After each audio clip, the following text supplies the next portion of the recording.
Chaos and panic grips the Red Keep as the fog of morning mingles with the fog of uncertainty. The music is dominant at first, much in the manner of Season 6, Episode 10 of Game of Thrones, The Winds of Winter, the one with the haunting piano music. This time we've got haunting strings instead, and there's dialogue, but it can't be made out over the music.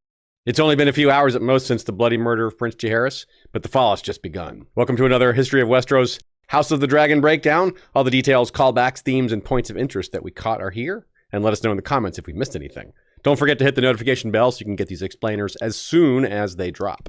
The gates to the city are closed. We see guards rounding up servants, a dog given a piece of cloth to get a scent, and eventually a familiar face in Sir Criston Cole who carries a look of guilt and shame, as is proper, and in this case somewhat deserved given his role in the incident, or perhaps lack of role is more accurate. Alicent as well believes her relationship with Cole is partly to blame, that this is a punishment for their sins. This was Damon, not the Seven. The music ends suddenly as we pan to King Aegon, lost to grief and fury. As he smashes his father's Valyrian models, he shouts of traitors and villains that I declare war and curiously fire from the sky. He screams, I am the king. A callback to when Tywin Lannister told Joffrey, any man who must say I am the king is no true king at all.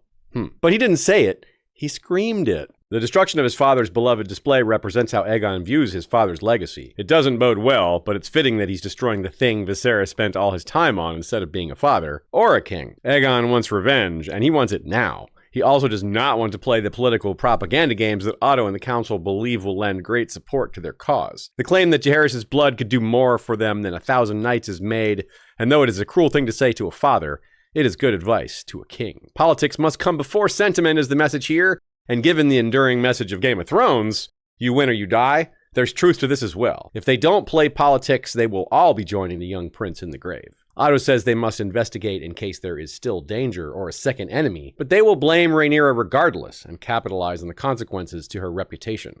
Aegon's earlier rage vanishes into a wash of grief as he gives up the argument. His son's body will be a spectacle, and his mother and sister wife, the queen, will be too. A lack of love and sympathy for one another is on display here, and not for the first time with the Greens. Aegon and Helaena pass each other in the hall, and Helaena looks to him for something. Anything, but he cannot bring himself to speak to her. This is how he was raised. His own mother stops short of comforting him and leaves him in tears without a word. Helaena, of course, does not wish to share her grief with a bunch of random strangers, but Alicent talks her into it as she did her son. Alicent allows her father Otto to see her grief, but not her children. The first words of episode 1 are duty is sacrifice, remember? And we know from A Song of Ice and Fire that it is often love that gets sacrificed to the altar of duty, as it is here in episode 2 when it is most needed. The procession leaves immediately without even a change of location. In fact, we stay at the Red Keep for about 15 full minutes to start the episode of what is approximately a 69-minute episode. Nice. But the procession is not nice at all. Helaena can barely contain her discomfort as the crowd gathers and the words of a priest ring out, Behold the works of Rhaenyra, pretender to the throne, defiler of the innocent, and kinslayer. The crowd shouts out terms that will later be associated with characters yet to be born. Rhaenyra the Monstrous, and another name, Rhaenyra the Cruel, the name of the episode, and meant to remind the realm of Maegor, the worst Targaryen king to date in this era. Rhaenyra's initial reaction is confusion, especially when confronted with the idea that even some of her own people believe her capable of issuing such a foul command.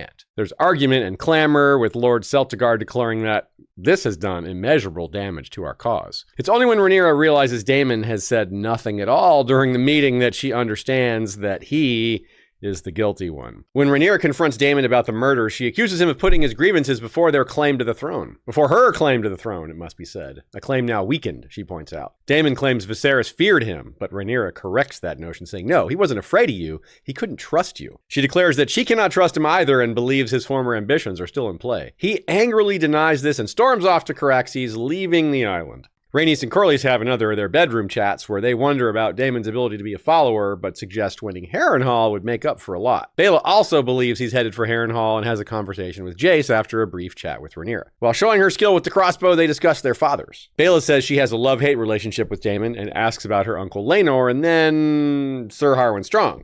It's clear she knows, and that Jace knows she knows. Rhaenyra orders Baela to take her dragon and watch King's Landing from a distance. She'll be able to see ships, armies, or dragons coming and or going, though ships can't go very far with the blockade tightening. The blockade is referenced as well by Hugh Hammer and his wife Kat, who we see watching the funeral procession earlier. As food is growing more expensive every day, and those with means begin to hoard, they also worry that Aegon will not fulfill his promise to pay the smiths in advance. Alan of Hull is reunited with his brother Adam, a shipwright. They also discuss food, but as they are working for the perpetrators of the blockade, they're not wanting. Adam encourages Alan to serve directly with Lord Corlys because it's a means to fortune, and because the Sea Snake owes them something. The plot thickens when a later scene shows a dragon that appears to be sea smoke circling high above Adam. He watches in awe as we wonder what's on his mind, and I do mean both of them. Earlier, Prince Aemond returned to his quarters to find the secret passage open and the coins he left on the map missing, except for one that was dropped. He studies it, and for a moment, the coin covers his eye. A golden dragon, the sigil of the Greens, covering his one good eye. That's symbolism, my friends. He quickly learns he was the target of the assassins, but rather than it making him frightful, it puffs up his ego.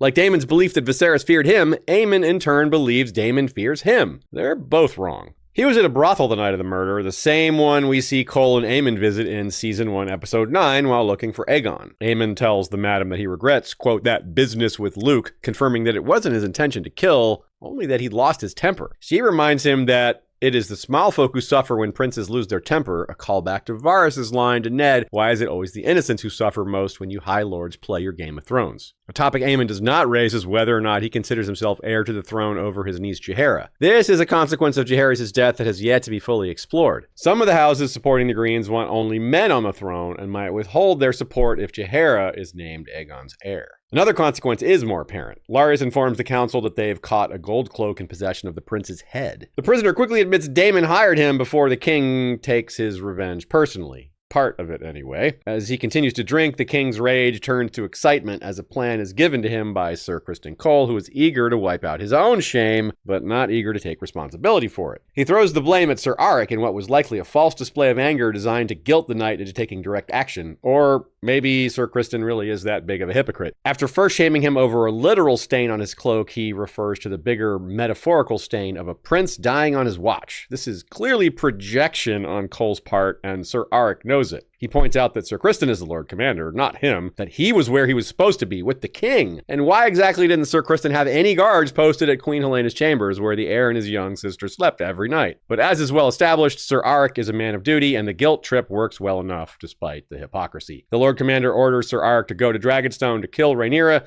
expecting that the guards will mistake him for his twin brother. Otto learns of this and is stunned that this prank, as he calls it, was put into action without consulting the council. He learns this just after he discovers that Aegon has hanged the city rat catchers. The guilty man was indeed hanged, but so were 99 innocent ones. This is a callback to Rhaenyra the Cruel, who had all the builders executed after having the Red Keep's tunnels built. This scene is also the first time we see Ulf the White, though his role is yet to come. Otto, a man who always thinks of politics first, who chooses his words carefully, doesn't do either and loses his temper. He compounds his unwise yet understandable diatribe by bringing up King Viserys' legacy. But as we pointed out earlier, Aegon isn't a fan of his father's legacy and doesn't want to be like him. Just as Aegon and Cole can't help themselves in their pursuit of immediate, violent gratification, Otto can't seem to help himself in thinking of Aegon as his grandson instead of as the king. He goes too far, and remembering the recent advice by Larys, Aegon fires him, replacing him with Sir Criston. The security failure is apparently forgiven by way of an assassination plot. He says that his new hand will be a steel fist. Fresh off his firing, Otto speaks with Alicent in private about how they can get back in control of their family.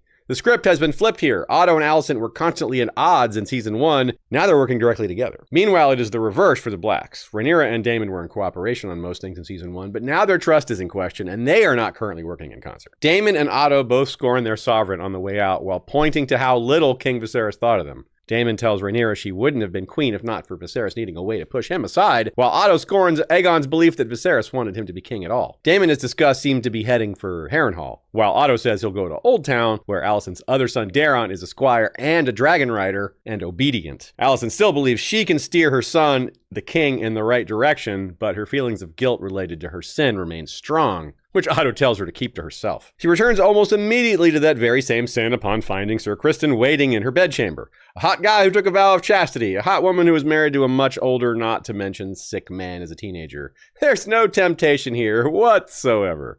Let's not forget this was once Rhaenyra's bedchamber, but Cole has now gotten more action in that room than either of them. Rhaenyra's portion of the episode will also have a climax in her bedroom, but before that there's a scene with her that takes place in Dragonstone's library. Look at all those books and scrolls. It is lore porn, or would be if we could see the pages. We only get like 2. She reads a book about Visenya, an ancestor she seems to have some interest in.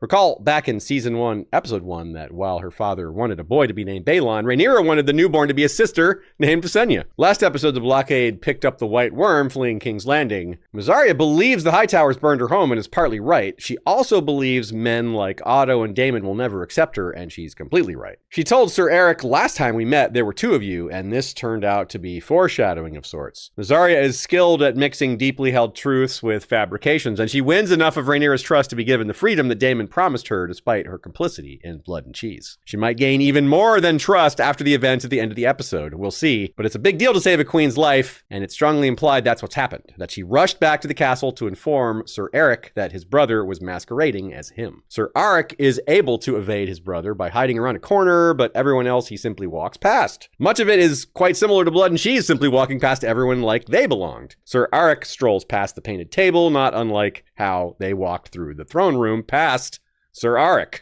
Then he takes Sir Laurent Marbrand away from his post at Rhaenyra's chambers and waits a bit longer, presumably for Sir Laurent to get further away. Then he makes his move. He enters slowly, showing some hesitation, and indeed, he had earlier expressed grave reservations about a Knight of the Kingsguard, quote, trafficking in deception. Once again, however, his sense of duty takes hold, but not before his brother was warned and manages to interrupt him just in time. The two brothers clash in a moment that will reverberate through the ages. I wonder if the onlookers had any clue they were watching a legend play out before their eyes, but that's exactly what happened. This duel is mentioned not only in the historical sources Fire and Blood and The World of Ice and Fire, but in Bran's second chapter of A Game of Thrones, Book 1. He grew up wanting to be a Kingsguard himself and recalls their tragic duel as one of the most famous events in White Sword history. In fact, they're mentioned before Rhaenyra and Aegon ever are. House of the Dragon combined elements from the histories to give us a thrilling and tragic fight. They expressed love for each other, that differing views on duty tore them apart, all while sending identical blows at one another. The BTS makes it clear that each brother received an identical wound in the leg